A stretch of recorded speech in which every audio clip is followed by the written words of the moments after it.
एक जंगल में एक दुष्ट और लालची भेड़िया रहता था। एक दिन उसने एक हिरण का शिकार किया। शिकार के बाद पर वह अपने लालच पर नियंत्रण नहीं रख पाया और जल्दी जल्दी उसे खाने लगा।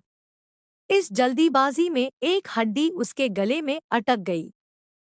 हड्डी अटक जाने पर वह बहुत परेशान हो गया। अब उससे न कुछ खाते बन रहा था, न ही पीते। उसने बहुत कोशिश की कि किसी तरह हड्डी उसके गले से निकल जाए, लेकिन सारी कोशिश बेकार गई। अंत में उसने किसी से सहायता लेने का विचार किया।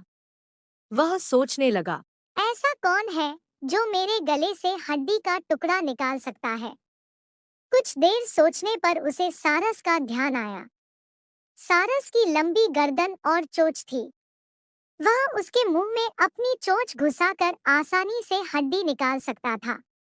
बिना देर किए भेड़िया सारस के पास पहुंचा और बोला, सारस भाई, मेरे गले में एक हड्डी अटक गई है। क्या तुम अपनी चोंच से वो हड्डी निकाल दोगे? मैं तुम्हारा बहुत एहसानमंद रहूंगा और तुम्हें उचित इनाम भी दूंगा। सारस पहले तो भेड़िए के मुंह में अपनी चोंच डालने से डरा, लेकिन बाद वे उसे भेड़िए पर दया आ गई और वह तैयार हो गया।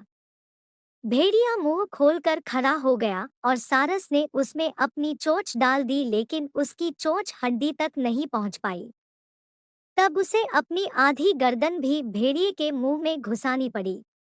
सारस की गर्दन मुंह में जाते ही लालची भेड़िए के मन में लालच जागने लगा। उस सोचने लगा कि यदि मैं इसकी लजीज गर्दन को चबा पाता तो मजा आ जाता। लेकिन उस समय उसे अपने गले में फंसी हड्डी निकलवानी थी, इसलिए वह मन मारकर रह। कुछ ही देर में सारस ने उसके गले से हड्डी निकाल दी। हड्डी निकलते ही भेड़िया जाने लगा। न उसने सारस को धन्यवाद दिया, न ही इनाम।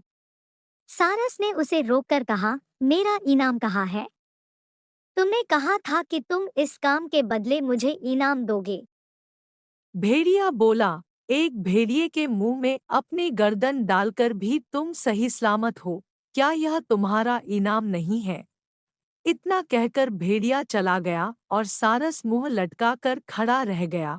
तो बच्चों, तुम्हें इससे क्या सीख मिली? लालची और दुष्ट व्यक्ति से कभी अच्छाई या पुरस्कार की अपेक्षा नहीं करनी चाहिए।